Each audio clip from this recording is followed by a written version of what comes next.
Victoria Hayes had never known such softness. The sensation filtered through her consciousness before anything else, before sight or sound or even thought. Her fingers moved against fabric that felt like liquid moonlight, and confusion bloomed in her foggy mind like ink in water. This was not her apartment. This was not her threadbare second-hand mattress that creaked every time she rolled over. Forcing her heavy eyelids open took more effort than it should have. Sunlight poured through massive windows, so bright it made her head pound. As her vision adjusted, Victoria found herself staring at a ceiling painted in warm cream tones with architectural details that probably cost more than everything she owned. The room around her was breathtaking in its elegance. Charcoal gray walls accented with brass fixtures, abstract art that looked genuinely expensive, and furniture that belonged in design magazines. Panic seized her chest as she sat up too quickly.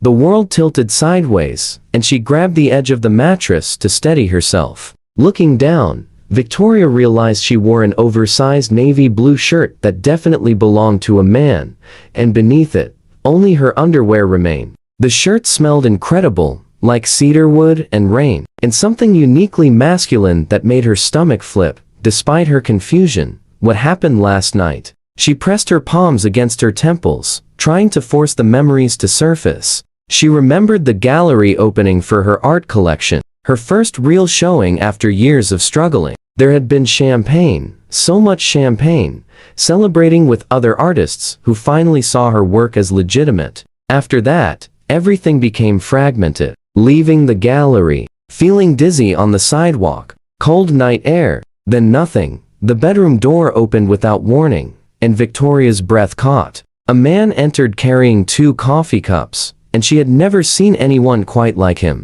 He stood well over 6 feet tall with perfectly styled dark blonde hair and eyes the color of aged whiskey. He wore charcoal dress pants and a crisp white shirt with the sleeves rolled to reveal forearms that looked like they belonged to someone who actually used his gym membership. His jawline could have been carved from marble, and when he smiled at her, dimples appeared that made him look both dangerous and approachable at once.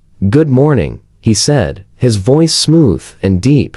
"I was beginning to think you might sleep through the entire day." Victoria clutched the shirt tighter around herself, suddenly very aware of how exposed she felt. "Who are you? Where am I? And why am I wearing your clothes?" The man set 1 coffee cup on the nightstand beside her, his movements careful and non-threatening. "I'm Julian Sinclair. You're in my home in the Pacific Heights district. And you're wearing my shirt because your dress was destroyed last night." "Destroyed how?" Her voice came out higher than she intended, edging toward panic. "What happened to me?" Julian leaned against the doorframe, giving her space. "Nothing that you need to worry about now. I found you outside the Meridian Gallery around midnight. You were barely standing, and some piece of work was trying to take advantage of your condition. Let's just say he decided to find easier prey after we had a conversation."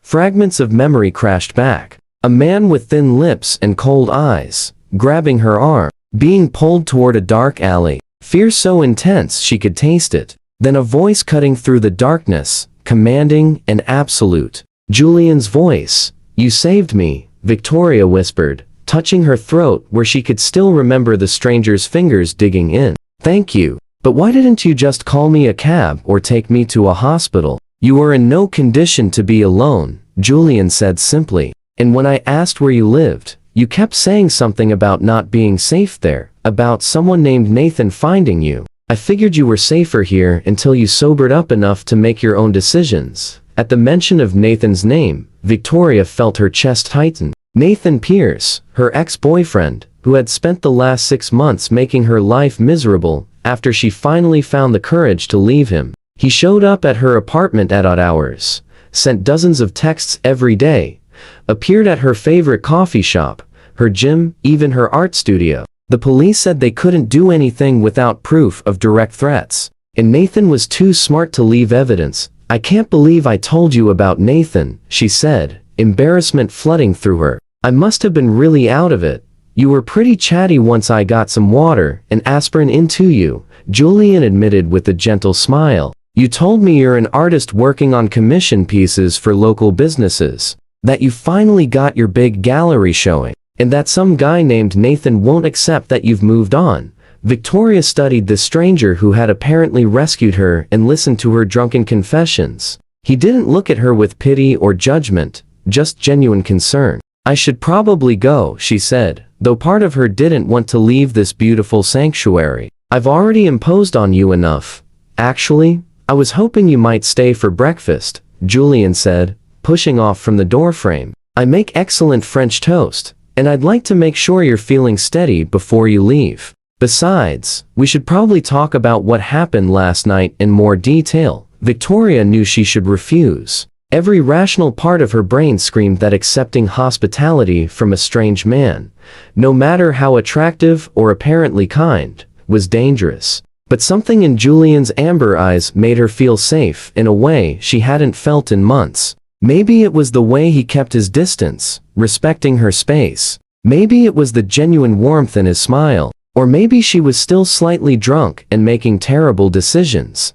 Okay, she heard herself say. Breakfast sounds good. Julian's smile widened and those dimples appeared again. Great. There are clothes in the closet that should fit you. My sister keeps spare things here for emergencies. Take your time, shower if you want. I'll be in the kitchen. After he left, Victoria slowly stood and made her way to the bathroom. It was larger than her entire studio apartment, with a rainfall shower that looked like something from a luxury spa. She caught sight of herself in the mirror and winced. Her long auburn hair looked like a bird had nested in it. Yesterday's makeup smudged under her green eyes, and she had sheet creases on her cheek. 20 minutes later, after the best shower of her life, Victoria emerged wearing borrowed yoga pants and a soft sweater. She followed the smell of cinnamon and coffee to a kitchen that belonged in an architectural magazine. Julian stood at the stove, somehow making cooking look effortlessly attractive. Feel better? He asked, sliding perfectly golden French toast onto a plate. Much better, thank you, Victoria said, settling onto a bar stool at the massive kitchen island. This place is incredible. Do you live here alone? Most of the time, Julian said, setting the plate in front of her along with real maple syrup and fresh berries. I travel a lot for work, but this is my home base. As they ate, Victoria found herself relaxing despite the strangeness of the situation. Julian was easy to talk to, asking about her art without the condescension she often encountered from wealthy people who viewed creativity as a hobby rather than a profession. He seemed genuinely interested in her process, her inspiration, her struggles to make it in a competitive field. So, what do you do? Victoria asked, realizing she had been talking about herself for 10 minutes straight. Besides rescuing drunk artists and making amazing French toast, Julian's expression became slightly guarded. I own a technology company. We develop software for medical applications. That sounds important, Victoria said, taking in his expensive clothes and this mansion that probably cost more than she would earn in her lifetime. And successful, it does well, he said modestly, but success isn't everything. I'd rather talk about your art. You mentioned working on commission pieces? They talked for another hour, and Victoria found herself laughing more than she had in months. Julian was funny and self-deprecating despite his obvious wealth, and he made her feel like her opinions mattered. But as the morning wore on, reality began to intrude. She needed to go home, face whatever waited for her there, and figure out how to move forward with her life. I really should go, she said finally, though she was reluctant to leave this peaceful bubble. Thank you for everything. You probably saved my life last night. Wait, Julian said as she stood. Before you go, I have a proposition for you. Victoria froze halfway to standing, her heart suddenly racing. What kind of proposition? Julian gestured around the kitchen and the visible living spaces beyond. This house is beautiful, but it's never felt like a home. Everything was chosen by an interior designer who cared more about trends than personality. I've been thinking about hiring someone to redesign it. Make it actually feel lived in. What if I hired you? Victoria stared at him, certain she had misheard. You want to hire me? You haven't even seen my work.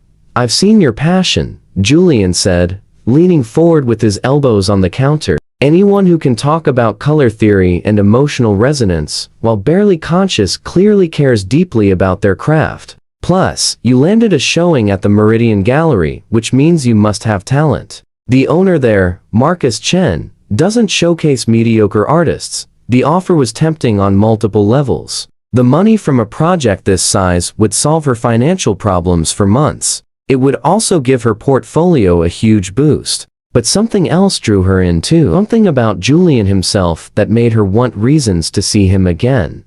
"This is crazy," she said, even as she felt herself leaning toward accepting. "We just met under very strange circumstances. You don't know anything about me. Then have dinner with me tonight," Julian said, his amber eyes intense. "We can discuss the project. You can tell me about your design philosophy. And we'll both know by the end of the meal if this is something that could work." Before Victoria could answer, her phone buzzed on the counter where it had been charging. She glanced at the screen and felt ice water flood her veins. 3 new texts from Nathan, each more demanding than the last. "Where are you? Why aren't you answering? I know you're not home. We need to talk right now." Julian noticed her expression change. "Is that him? He knows I'm not at my apartment," Victoria said quietly, her hands trembling as she set the phone down. "He must have been watching my place again." Without thinking about it, Julian reached across the counter and covered her shaking hands with his own. The touch sent electricity through Victoria's entire body, but it was the look in his eyes that really affected her, fierce and protective in a way that made her chest tight. "That's not okay, Victoria. That's stalking, and it's illegal." "I know," she said, feeling defeated. "But proving it is complicated. I've talked to the police twice, and they say without direct threats or violence, there's not much they can do. Nathan is smart enough not to leave evidence. You shouldn't have to deal with this alone," Julian said firmly, his thumb stroking gently across her knuckles. "Let me help you." Victoria looked up at him, seeing something in his face that made her want to trust him despite knowing how dangerous that could be. She had trusted Nathan once, let him into her life, and look how that had turned out. But Julian felt different. He felt safe. "Why would you do that?" she asked. "You don't even know me." "Call it instinct," Julian said softly. "I've learned to trust my gut about people, and my gut says you're someone worth protecting." The intensity of the moment stretched between them like a wire pulled taut. Victoria's phone buzzed again, shattering the connection. Another text from Nathan. "Answer me, Victoria. I'm coming over. I need to go," she said, pulling her hands back reluctantly. "Before he shows up here somehow, let me drive you," Julian offered. "I don't want you on public transit if he's actively looking for you." They drove in Julian's sleek black car through San Francisco's morning traffic, and Victoria found herself studying his profile. Strong nose, determined jaw. The kind of confidence that came from genuine competence rather than arrogance. When they pulled up outside her building in the Mission District, he insisted on walking her to her door. "Think about my offer," Julian said, as they stood in the hallway outside her apartment. Both of them. The design project and dinner tonight. Victoria knew she should say no. Getting involved with a client, especially one she barely knew, was unprofessional and potentially disastrous. But when she looked at Julian, all she could think about was how safe she had felt in his home, how natural their conversation had been, how much she wanted to see him again. "Okay," she heard herself say. "Both offers." "Yes, to both." Julian's smile was brilliant. "I'll pick you up at 7. Wear something comfortable. No fancy restaurants tonight, just good food and good conversation." After he left, Victoria entered her apartment and immediately checked all the locks. Everything seemed normal, but she couldn't shake the feeling of being watched. She spent the rest of the day working on sketches for Julian's house, her mind split between creative ideas and nervous anticipation about their dinner. At 6:30, she was putting finishing touches on her makeup when someone knocked on her door. Too early to be Julian. Victoria checked the peephole and felt her stomach drop. Nathan stood in the hallway, holding flowers and wearing the fake smile she had learned to fear. "Victoria, baby, I know you're in there," he called through the door. "I just want to talk. Please open up." "Go away, Nathan," she said, keeping her voice steady. "We have nothing to talk about." "Don't be like that," he said, his voice taking on the wheedling tone that used to work on her. "I miss you." I know I made mistakes, but we can work through this. Just let me in so we can talk properly. I'm not letting you in. We're done, Nathan. I've told you this 100 times. The flowers hit her door with a thud, and Nathan's voice turned sharp. You think you're too good for me now? I saw you getting out of some rich guy's car this morning. Already moved on, have you? What did you do? Sleep with him to get ahead? Victoria's face burned with anger and humiliation. My life is none of your business anymore. If you don't leave right now, I'm calling the police. Call, Nathan sneered. I'm just a concerned ex-boyfriend bringing his girl flowers. They won't do anything, and we both know it. Victoria grabbed her phone, but before she could dial, she heard another voice in the hallway. I think the lady asked you to leave, Julian. Her heart leaped and sank simultaneously. She opened the door to find Julian standing between her and Nathan, somehow looking both relaxed and dangerous at once. Nathan sized up Julian with obvious hostility. And who the hell are you? Someone who doesn't appreciate men who harass women, Julian said calmly. You need to leave. Now. This is between me and my girlfriend, Nathan said, trying to step around Julian. Ex-girlfriend, Victoria corrected, moving to stand beside Julian. And he's right. You need to go, Nathan. Nathan's face twisted with anger. You're making a mistake, Victoria. This rich boy isn't going to want you once he realizes what you really are. You'll come crawling back, and maybe I won't be there anymore. Take my chances, Victoria said, finding courage in Julian's solid presence beside her. Nathan glared at them both for another moment before turning and stalking toward the stairs. This isn't over, he called back. Not by a long shot. After he was gone, Victoria sagged against her doorframe, adrenaline making her shake. Julian gently guided her back into her apartment and closed the door, checking the locks carefully. Are you okay? He asked, his hands on her shoulders, amber eyes searching her face with concern. I've been better, she admitted. How did you know to come early? I had a feeling, Julian said. After this morning, I didn't like the thought of you being alone. He decided to show up. Victoria looked up at him, this man who barely knew her but had somehow appointed himself her protector. The tension between them shifted, becoming something different, something charged with awareness and possibility. Without thinking about consequences or professionalism or any of the 100 reasons this was a bad idea, Victoria rose on her toes and kissed him. Julian froze for half a second, then his arms came around her, pulling her close as he kissed her back. It started gentle, questioning, but quickly deepened into something hungry and desperate. Victoria's hands fisted in his shirt, and she felt his fingers thread through her hair, tilting her head to deepen the kiss even more. When they finally broke apart, both breathing hard, Julian rested his forehead against hers. Victoria, he said, his voice rough. We should probably talk about this. I know, she whispered. This complicates everything. Does, he agreed. But I don't care. I haven't been able to stop thinking about you since last night. There's something between us. Something I've never felt before. Me neither, Victoria admitted. But I'm scared, Julian. Nathan hurt me badly. Not physically, but emotionally. He made me doubt myself. Made me feel small and worthless. I don't know if I'm ready for something new.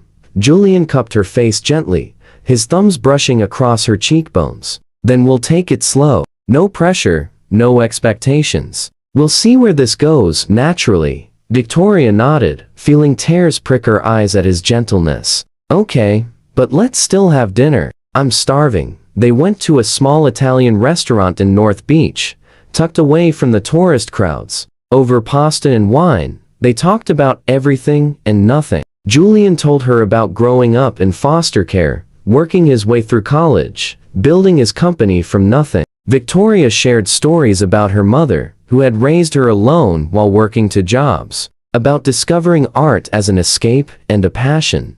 The connection between them felt natural and right, like finding a piece of herself she hadn't known was missing. When Julian walked her back to her apartment later that night, he kissed her goodnight at her door with a sweetness that made her heart ache. I meant what I said about the design project, he said. If you want it, the job is yours. But there's no obligation. I want you to choose what's right for you. I want it, Victoria said without hesitation. Both the project and this. Whatever this is between us. Julian's smile in the dim hallway light made her stomach flip. Then we'll figure it out together. Over the next 3 weeks, Victoria transformed Julian's house while simultaneously transforming her own life. She spent her days selecting fabrics and furniture, arranging for craftsmen and installers, bringing warmth and personality to spaces that had never felt lived in. And she spent her evenings with Julian, sharing dinners and conversations that stretched late into the night.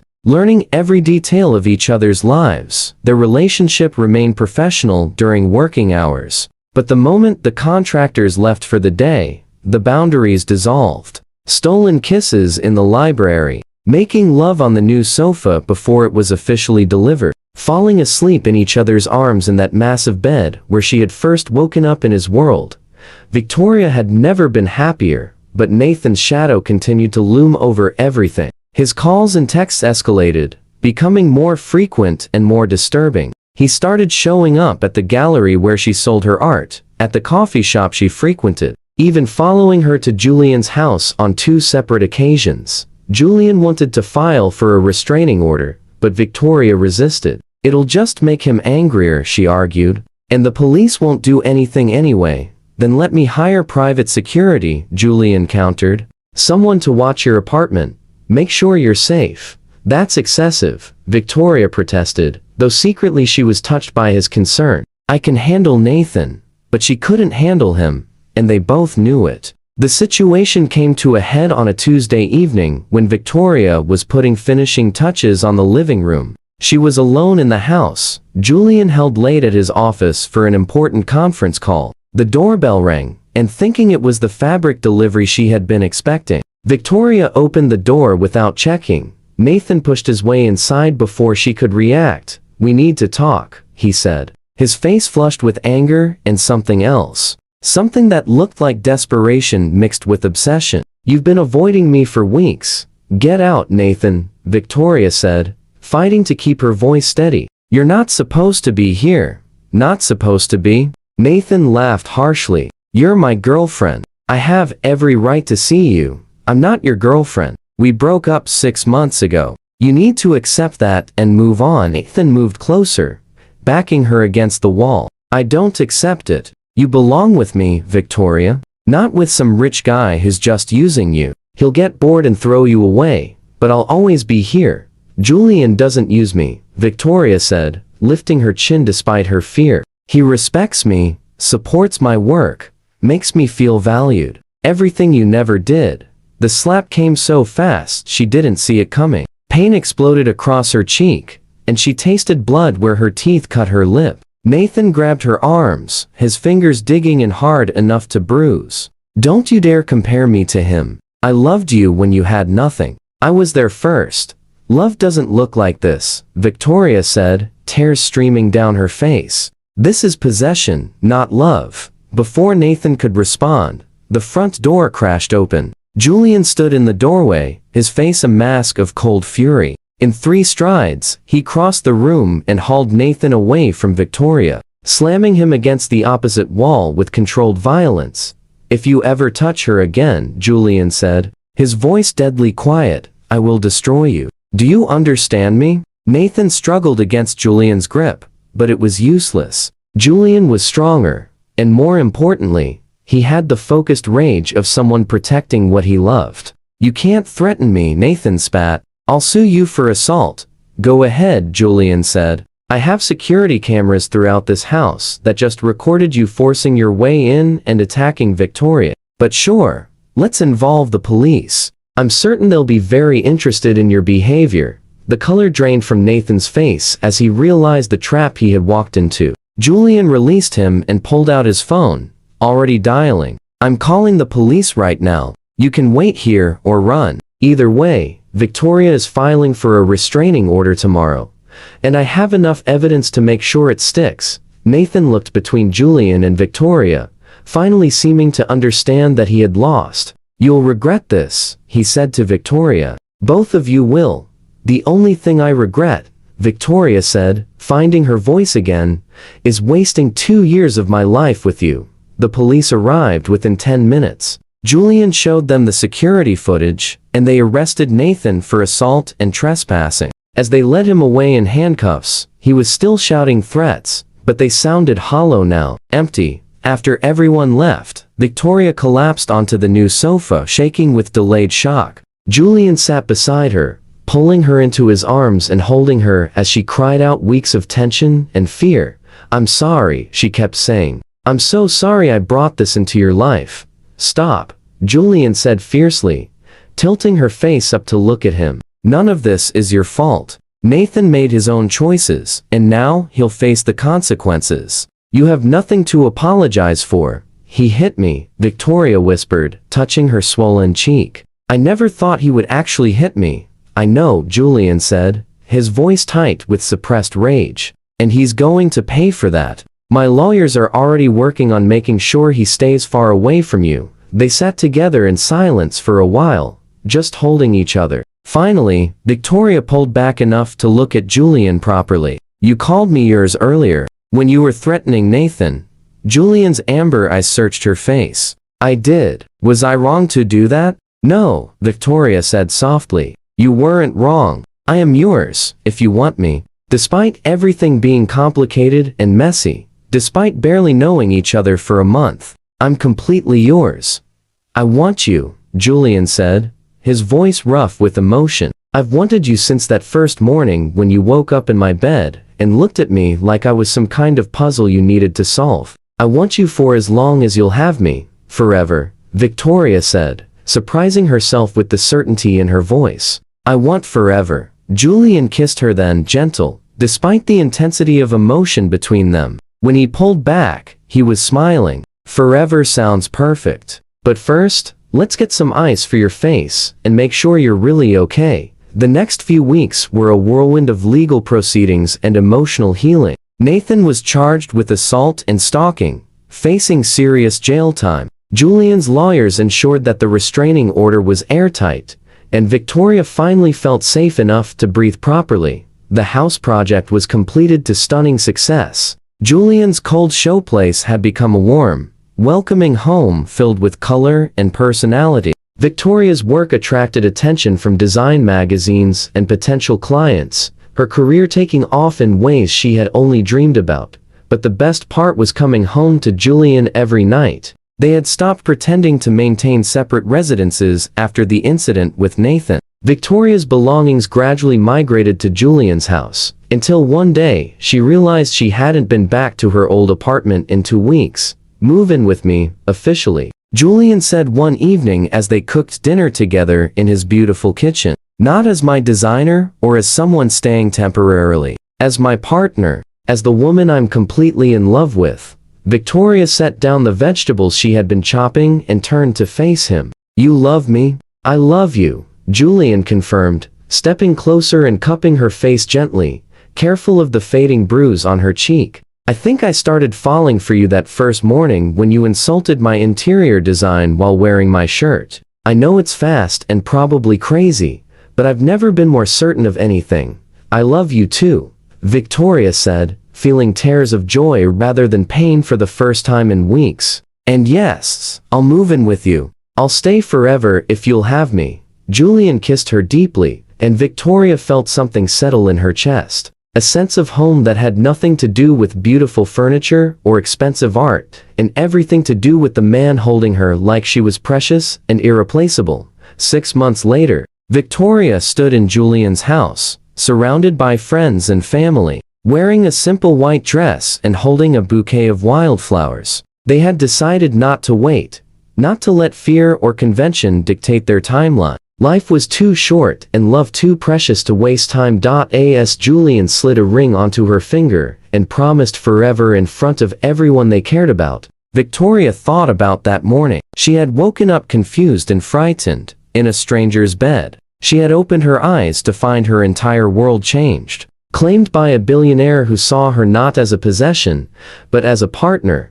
"I love you," Julian whispered, as they were pronounced husband and wife. "Forever," Victoria whispered back. And she knew with absolute certainty that this was where she belonged. Not because she had been claimed or possessed, but because she had chosen and been chosen in return. Two people finding home in each other against all odds. As they kissed to applause from their guests, Victoria realized that the best love stories weren't about being rescued or swept away. They were about finding someone who made you braver, stronger, better. Someone who saw you completely and loved you anyway. She had opened her eyes that morning to find everything changed, and she would spend the rest of her life grateful for the twist of fate that had brought her to Julian's door.